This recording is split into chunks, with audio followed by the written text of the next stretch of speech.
I fall from the clouds but cost a heavy price. I cool the glowing brains of modern tech. In desert pools, I dry to yield the prize. Through turbines deep, I keep the grid in check. Though oceans hold my vast and salty sea, the fresh and pure is what you need of me. Now tell me, friend, what substance could I be? Hello, listeners, and welcome back to CyberSecureOT. I'm your host, Dennis. Here, we don't just talk about data breaches. We don't just talk about stolen passwords. We talk about the physical world. We talk about the systems where bits and bytes meets. Pumps, pipes, valves, turbines, the operational technology that keeps modern civilization from grinding to a halt. And because of that, it's not all just cyber. And today we are looking at the single most critical yet chronically overlooked dependency in our global infrastructure.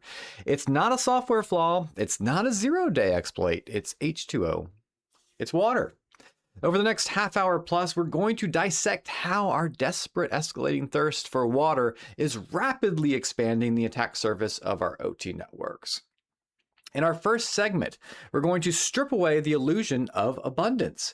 We live on a blue planet, but the reality is that easily accessible fresh water that makes up everything we drink, consume, and use to cool things, is less than 1% of our global supply.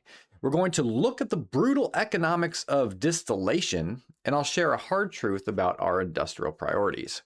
We have engineered a world where it is literally easier and cheaper to pump explosive fossil fuels thousands of miles across a continent than it is to deliver fresh, clean, drinkable, potable water.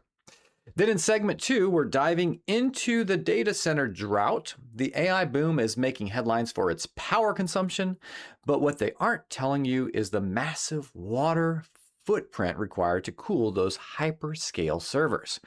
We're looking at recent developments right now in May of 2026 from Georgia to California, where massive tech facilities are draining millions of gallons.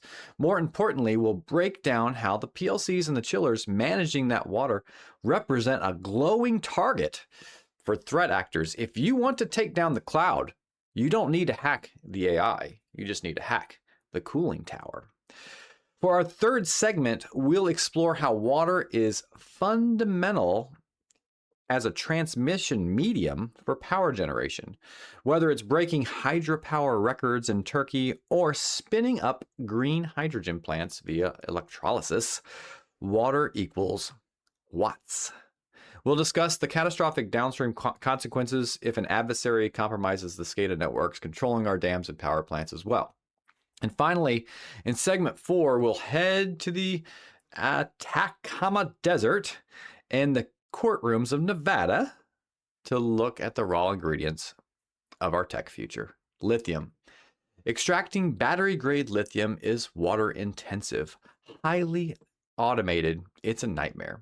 We'll examine how the convergence of water scarcity, the new chemical extraction methods, and network mining operations creates a geopolitical power keg in the OT space. So grab your coffee or maybe a glass of water while it's still cheap, and let's get into it.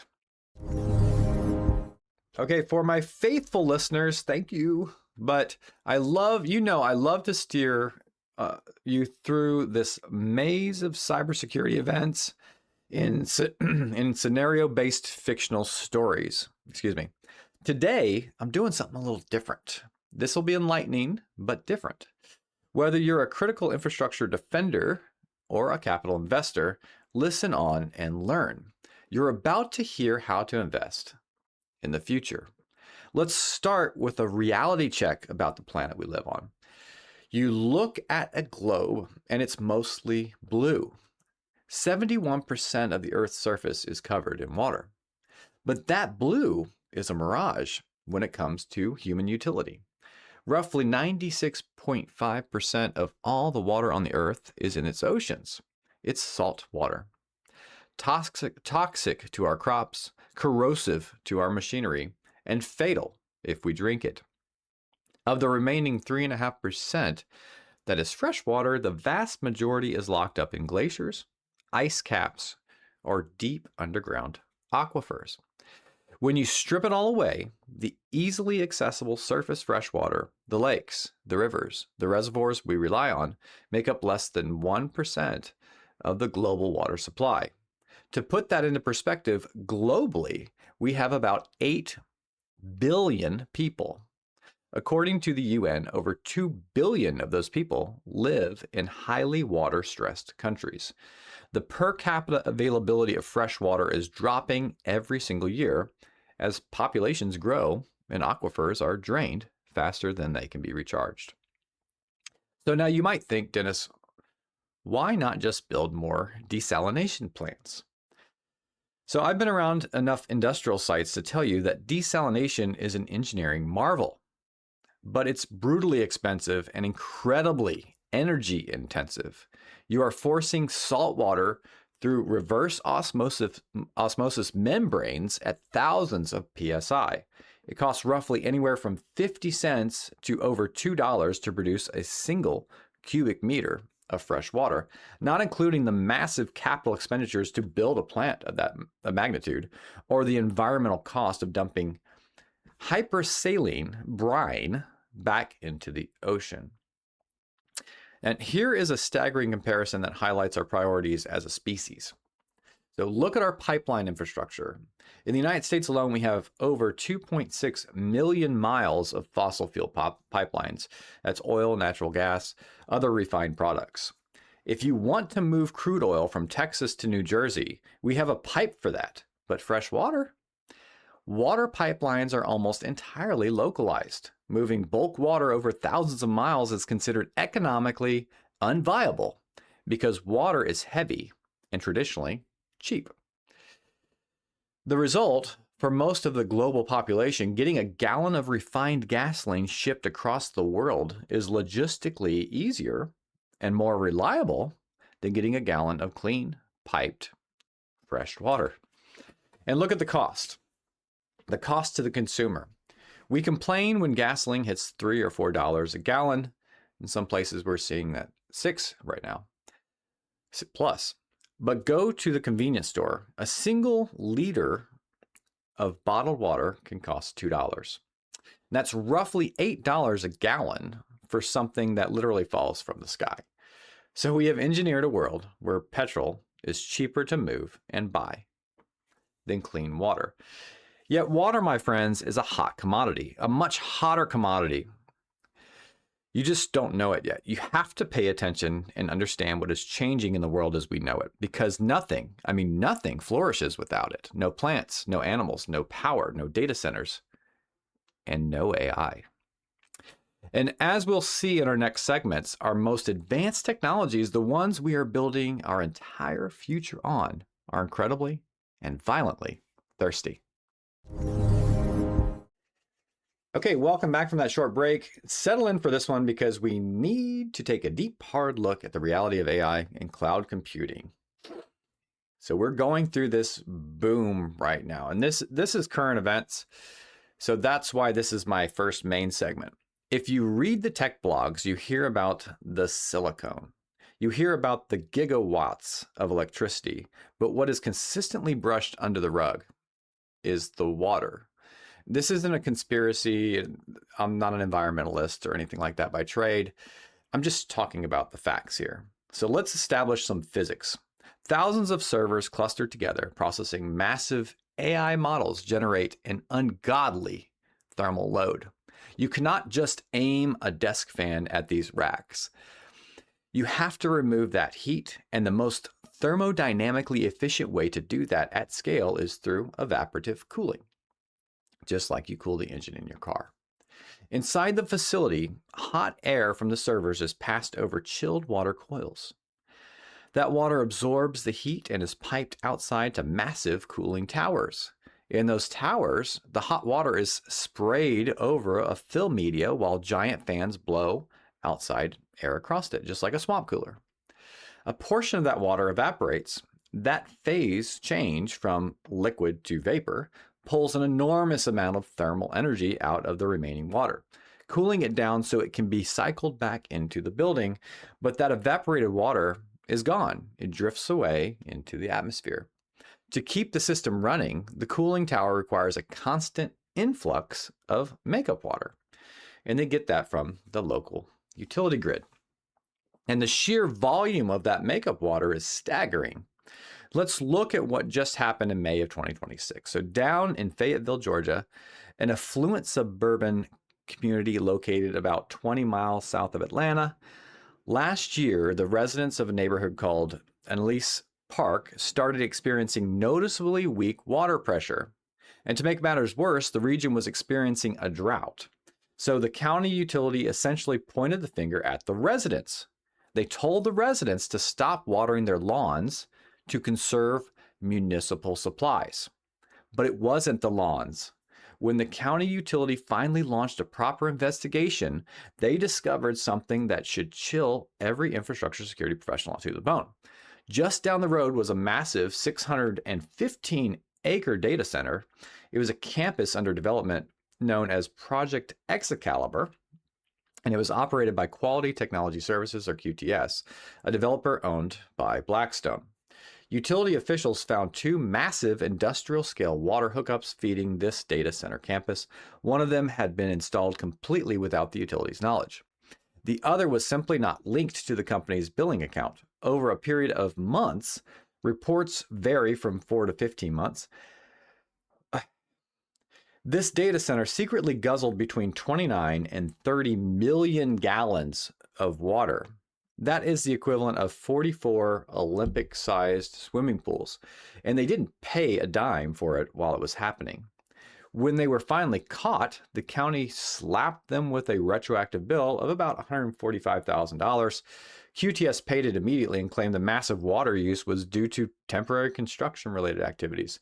Maintaining their final design uses a closed-loop water system, but the damage to the public trust was absolute. The Fayetteville City Council was so furious that they voted to outright ban new data centers in every zoning district within the city. And this isn't an isolated incident. The data center water wars are expanding nationwide. Look at California. A recent joint report from the think tank Next 10 and researchers at Santa Clara University highlighted a terrifying trend. Because the traditional tech hubs in the Bay Area and Los Angeles are saturated, data centers are just popping up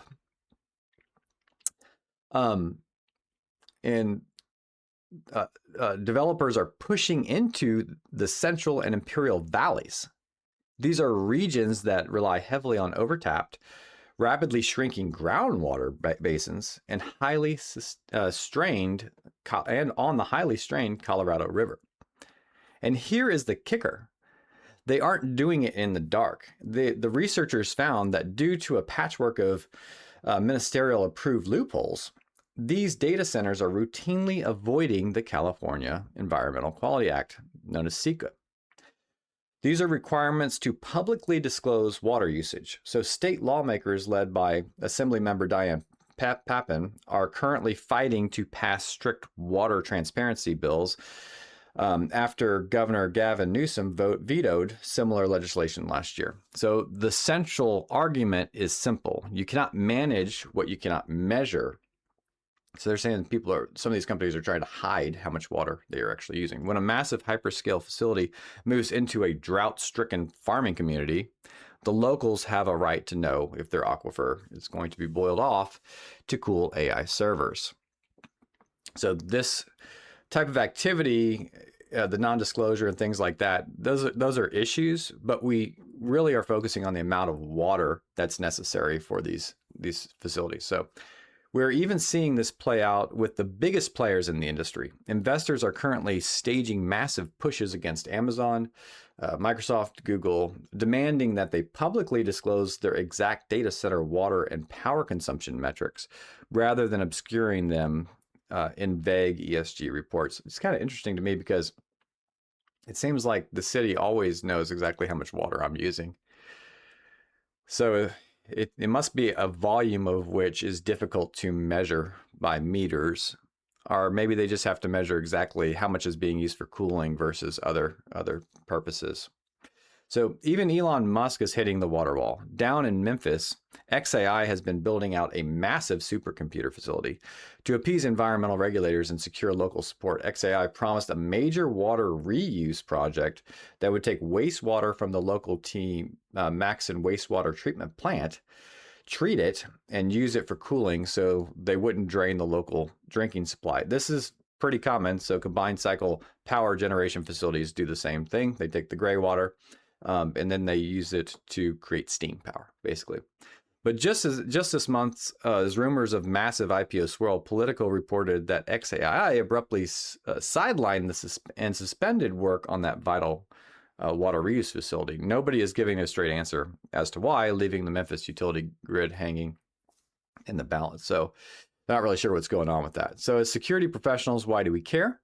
What does this mean for CyberSecureOT? It means the attack surface of the global cloud has fundamentally shifted into the physical world of municipal water utilities. So what we're going to talk about here is how to take out these facilities, threat actors will be looking at the water supplies or the water control system. So a hyperscale data center relies entirely on its building management system and also PLCs, programmable logic controllers, to manage these millions of gallons of cooling water. If a nation state adversary wants to cripple a US financial cloud or an AI infrastructure node, they don't need to burn a zero-day exploit against the server hypervisor. They just need to hack the cooling system. Not that that's easy, hopefully. If I can breach the OT network of a data center and manipulate the PLCs controlling the chiller pumps, perhaps spoofing the HMI to show the makeup of water is flowing into the cooling towers is correct when the valves are actually slammed shut, those massive server racks will hit thermal runaway and physically shut down in a matter of minutes, maybe seconds. So furthermore, because these data centers are overwhelmingly dependent on local municipal water supplies, those local utilities are now high value, the water utilities, strategic targets. Remember the hack in Oldsmar, Florida years ago where an attacker tried to increase the lye levels in the municipal water. So imagine a targeted ransomware attack or a logic bomb detonating inside the SCADA network of the county water utility in Georgia, Arizona, or California. By shutting down the water pressure to a single county, an adversary isn't just depriving citizens of drinking water, they are physically choking off the cooling supply to the data centers hosting our critical infrastructure. And it's strange that, I guess it's necessary, but they're the same water supplies that we use for our homes as what's being used for data centers. It should be shipping in a different way. I think there's an opportunity there. The convergence of fragile, localized municipal water, OT, and highly ultra-thirsty big tech infrastructure has created a massive glowing vulnerability. The cloud is not in the sky, it is in the ground, and it is desperate for a drink of water. Okay, now we're going to switch to a same topic, different industry. And the reason I'm doing this is just to show more sources of water usage. So welcome back from our short break. We've talked extensively about how we use water to cool our technologies. But in this segment, I want to take a little deeper dive into how water actually creates the power grid itself, because there is a lot more new uses for water in electrical power generation. When people look at an electrical socket, they see electricity. When I look at an electric socket, I see water. But that sounds kind of ridiculous. Whether you are talking about legacy coal, nuclear fission, massive dams, or the bleeding edge of green hydrogen, water is the fundamental transmission medium for the global power grid. Don't put water in your sockets, people.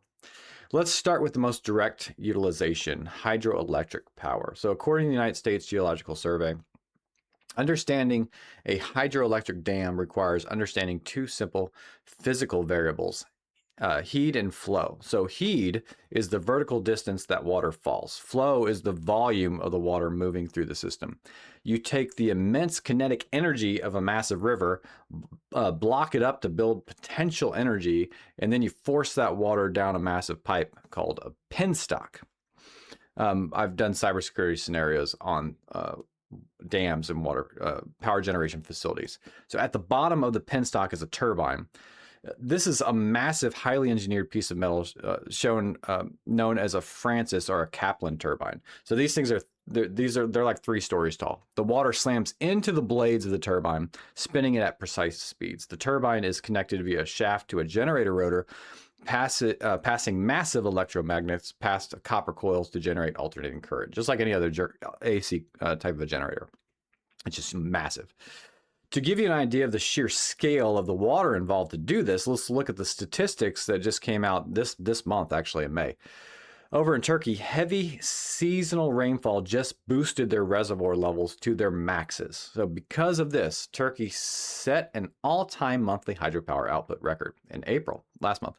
Official data from their Energy and Natural Resource Ministry showed their hydroelectric plants generated a staggering 11.66 billion kilowatt hours of electricity in one single month. That meant that hydroelectric facilities accounted for 41.4% of Turkey's overall electricity generation. So think about the sheer volume of water, billions of metric tons that must be precisely managed through penstocks and spillways to safely generate 11.66 billion kilowatt hours without tearing the turbines apart or washing away the towns downstream.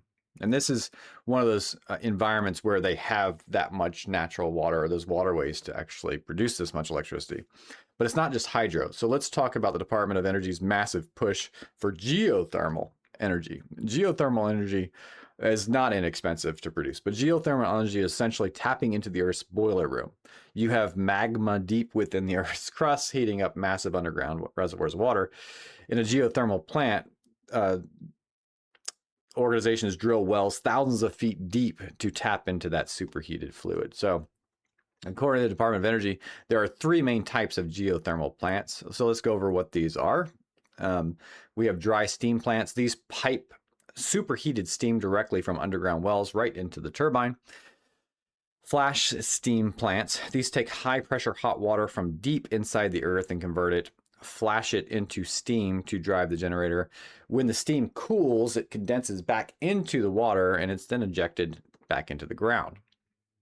And then binary cycle power plants. This is where the OT gets incredibly complex. So the hot geothermal fluid doesn't actually touch the turbine. Instead, it's pumped through a heat exchanger where it boils a secondary fluid with a lower boiling point. That secondary vapor spins the turbine.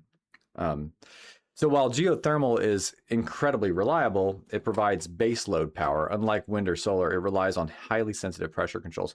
So the injection pumps that push the condensed water back into the geological reservoir are entirely managed by SCADA networks. So that's geothermal. Let's move on to the cutting edge. So green hydrogen production. This is via electrolysis. This is the newer type of power production using water. Everyone is looking at hydrogen as the clean fuel that will save heavy industry, aviation, and shipping. I mean, there have been theories out there for decades that eventually someone will be able to power an internal combustion engine with water. This is the idea, right? So the process is simple in theory. You take H2O, run a massive electrical current through it using an electrolyzer, and then you split it into hydrogen and oxygen. So these elements are somewhat combustible. But here is where the Britannica debate on alternative energy hits a wall of physical reality. So green hydrogen production is insanely water intensive. Let's look at the actual statistics. Based on pure chemistry, to produce exactly 1 kilogram of hydrogen, you need 8.92 liters of water. But that's in a perfect vacuum. In the real world, according to data from IRENA, the International Renewable Energy Agency, and the Department of Energy, you cannot use raw tap water or river water in the proton exchange membrane electrolyzer. So this membrane, the minerals in the water will instantly destroy it. So, and these are highly expensive catalyst membranes. So the water must be demineralized, purified to an extreme degree using massive reverse osmosis plants. When you factor in the water rejected during the purification process, plus the massive amount of water required to cool the electrolyzer stack so they don't melt themselves down, the actual water footprint skyrockets. So practical PEM electrolysis consumes roughly 17.5 to 22 liters of water per kilogram, even though it's actually only using it was just 9 liters. So You think that's bad. The legacy methods like coal gasification without carbon capture consume upwards 31 liters of water per kilogram. If we scale up green hydrogen to the millions of metric tons required to replace diesel fuel, we are talking about diverting entire rivers and massive municipal supplies to feed these chemical plants. So how does this incredibly vast and varied utilization of water for power tie back to the theme of our show? This is a cyber OT show. It means that the attack surface of the global power grid is not just the electrical substations, it's the PLCs managing fluid dynamics. So let's break down threat models for each of these three power sources that I mentioned. So the hydro dam threat model. A hydroelectric dam is perhaps the most physically kinetic piece of infrastructure we have. It is entirely controlled by the SCADA network that monitors its levels and so on, controls the spillway gates, and manages the turbine governor. So the turbine governor is a system that ensures the water hits the blades at exactly the right pressure to maintain a steady 50 or 60 hertz. If an advanced persistent threat actor penetrates the OT network of a massive dam, the blackout is at least the least of our worries. If a hacker spoofs the flow sensor data and forces the PLC to open the penstock valves while the grid is low, the turbine will overspeed, potentially violently tearing itself apart and destroying the generator hull. So imagine these things are massive. They really spin only like up to maybe 300 revolutions per minute max. They don't spin that fast, and probably most likely slower. If that thing goes any faster, it's so large, it's going to tear itself apart. Or a threat actor could lock the operators out of the HMIs and fully open the emergency spillway gates, intentionally causing catastrophic lethal flooding of the towns downstream, which is even worse. So you're turning a renewable energy source into a weapon of mass destruction, essentially, simply by sending malicious digital packets to a water valve.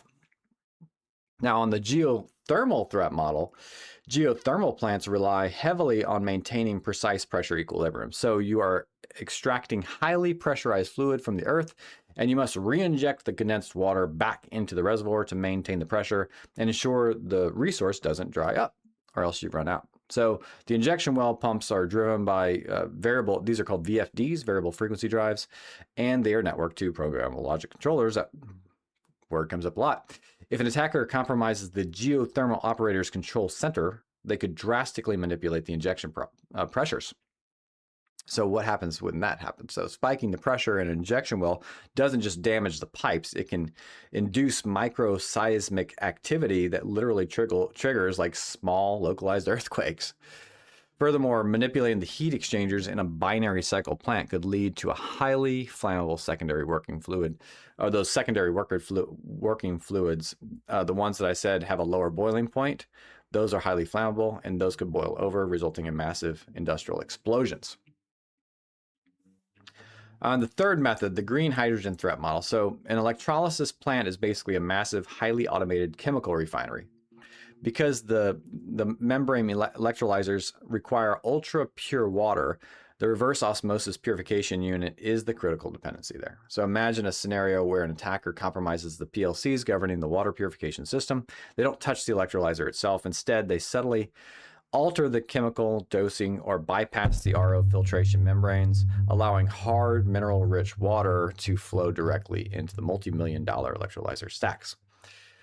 The minerals would foul the membranes within hours, completely destroying the operational capacity of the plant and causing millions of dollars in physical damage. So all without tripping a standard IT security alarm. It's quiet, devastating, and it's attack on the supply chain. So what all these alternative energy sources share, despite being pitched as the clean, safe future, is a total fundamental reliance on highly complex, networked water management systems. Water management systems, water supply systems. This is perhaps the opportunity I was talking about. So when we talk about alternative energy, when we talk about that debate, the public focuses on carbon emissions and so on. But as an OT security professional, we must focus on the water footprint and the digital control loops governing that water. So the transition to clean energy is rapidly digitizing massive fluid systems that used to be analog mechanical operations.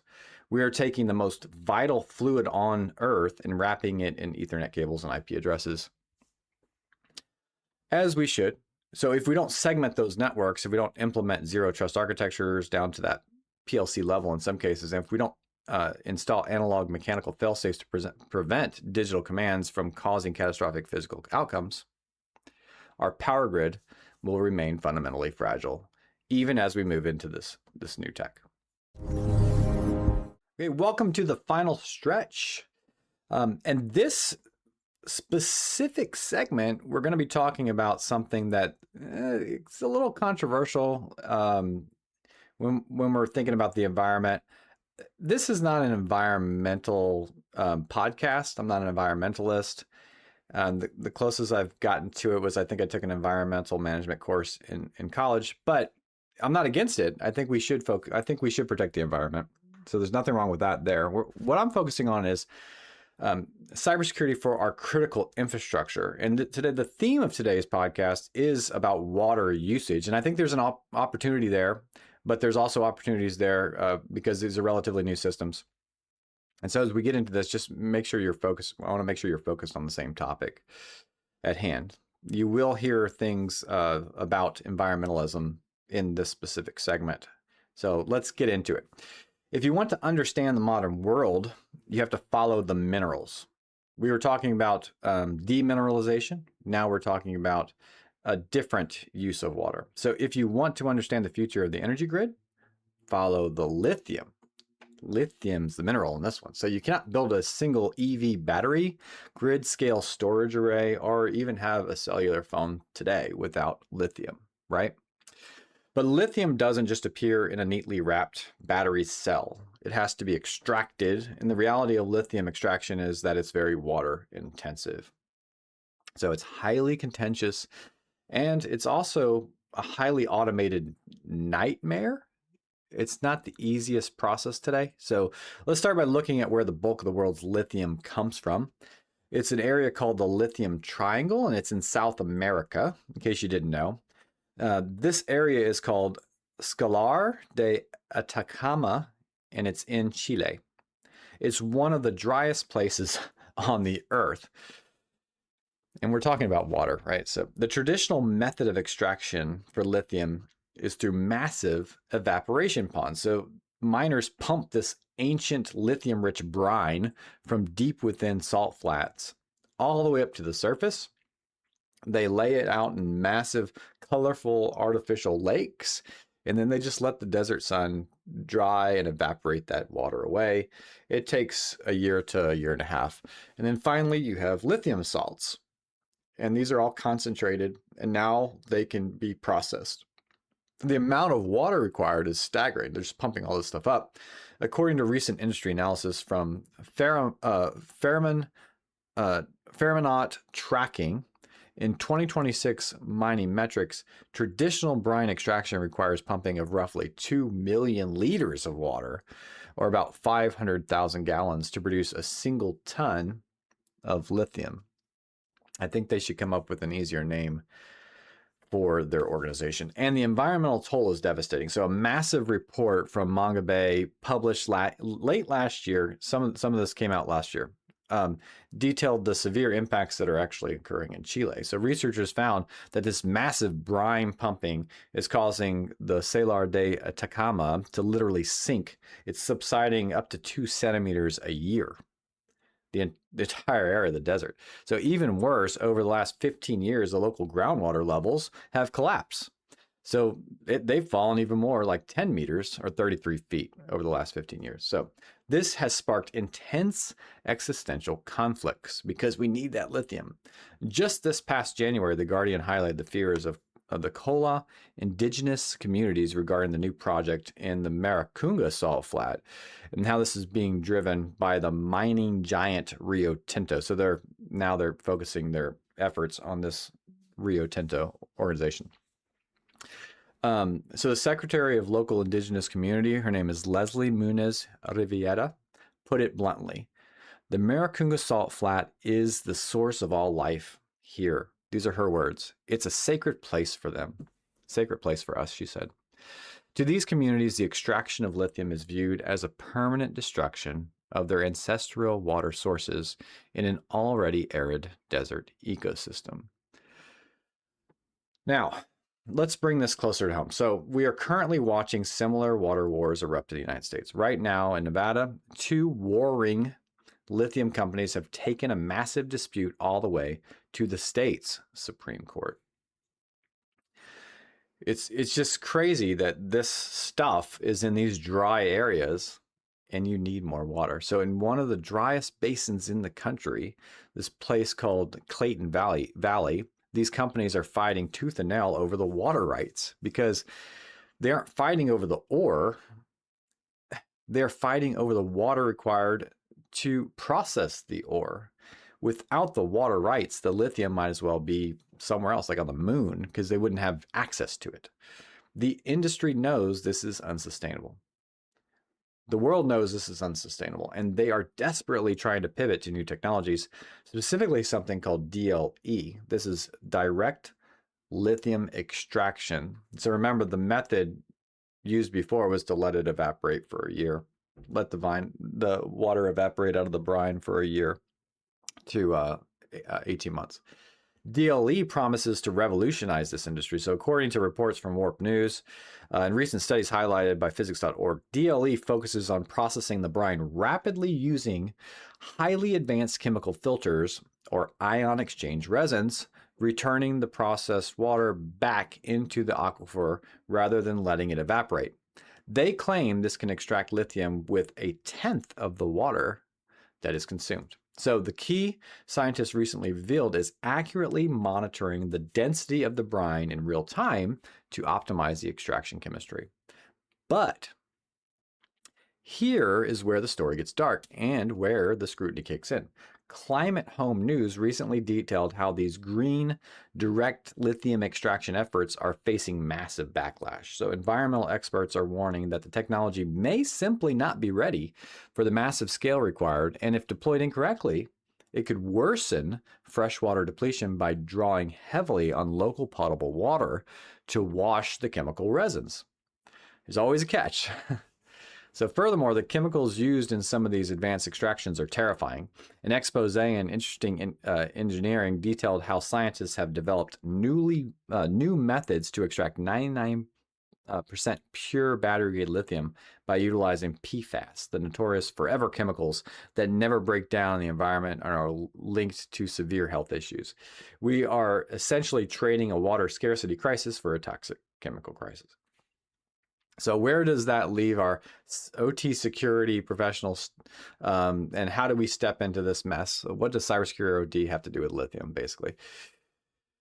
Everything. A lithium mine in 2026 is incredibly complex. It's highly autonomous. It's an industrial environment. We are no longer talking about men with shovels. We are talking about hundreds of miles of remote desert hooked up to massive high-capacity brine pumps, sprawling networks for flow meters, density sensors, and the precision chemical dosing systems, all controlled by a central supervisory control and data acquisition system with automated programmable logic controllers. So in a modern direct lithium extraction facility, the entire process relies on hyper-precise chemical balancing. The PLCs monitor the flow rate, the brine density, the exact volume of chemical resins or highly toxic PFAS compounds injected into the mixture.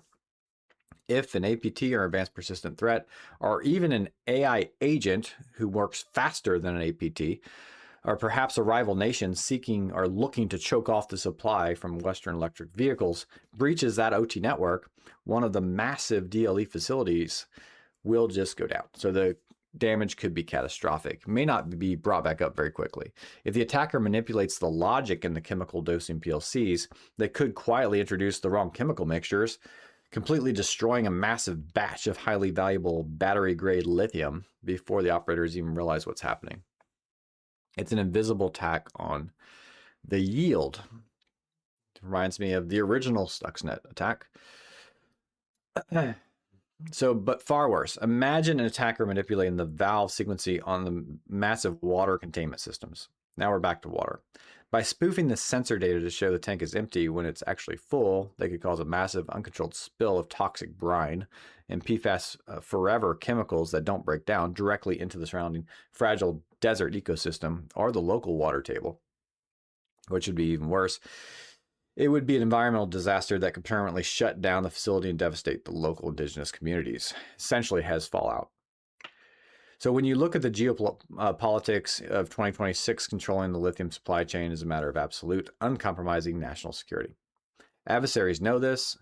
If you want to stall the energy transition or cripple battery production, you don't just need a physical bomb. You just need to introduce a logic bomb into the PLCs controlling the brine pumps. So protecting these extraction facilities, OT environments, securing the remote telemetry, enforcing strict access controls on the chemical dosing units, and ensuring that no digital command can override a physical safety valve is quite literally protecting the foundation of the modern energy grid. So where does this leave us? I hope you've been paying attention. Was this episode a snarky pitch on the importance of water? Was it a recipe defining where cyber attacks loom in heavy water users? Or was it just a way for me to bring this to light for you, my listeners? Perhaps a warning, perhaps an opportunity. You be the judge. So we've covered a lot of ground today, from the sheer scarcity of fresh water we rely on to the millions of gallons evaporating to cool our AI servers, to the massive supervisor control and data acquisition systems controlling our dams and lithium mines. Water is the lifeblood of our critical infrastructure, and wherever water flows in industry, operational technology controls the valves. As defenders, engineers, and operators, we have to recognize that protecting our water systems, whether it's a municipal utility, a data center chiller, or a desert brine pump, is quite literally protecting civilization. Next will be oxygen. We haven't got there yet. So do your part, audit your networks, segment your IT from your OT, and never trust a physical process to a digital control without an analog fail-safe. Thank you for listening to CyberSecureOT. Stay safe, stay vigilant, and as always, stay tuned.